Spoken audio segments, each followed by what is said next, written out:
Recognized and debate. Thank you, Mr. Chair. And, to say that we haven't vetted this issue, that we haven't explored it, that we haven't done our due diligence would be incorrect, because I know that all of us on this committee have sat with the folks affected by these terrible diseases.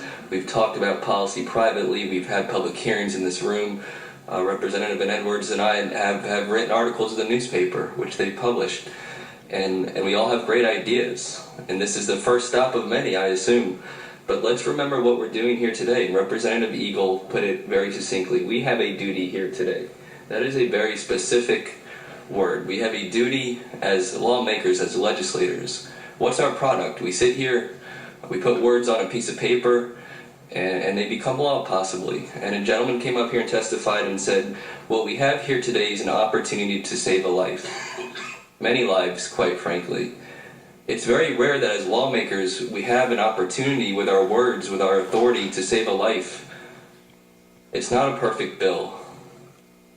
In anything that we do, we have to evaluate the costs, the benefits versus the risks. What are the risks here, ladies and gentlemen? Is it a perfect bill? Probably not. But remember what the benefits are. Remember what we've heard here today, the potential for good in this world, what can happen with our words today that we put on paper. We've seen leadership from all over the spectrum. We had the Florida Sheriff's Association today stand up in support of this bill. That's leadership. Folks traveled from all over the state to talk about their personal, very deep and personal experiences. That's leadership.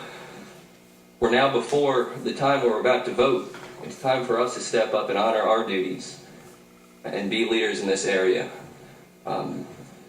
This is a momentous occasion, not because we're going to vote on this bill, but more because we're going to embrace change in our society.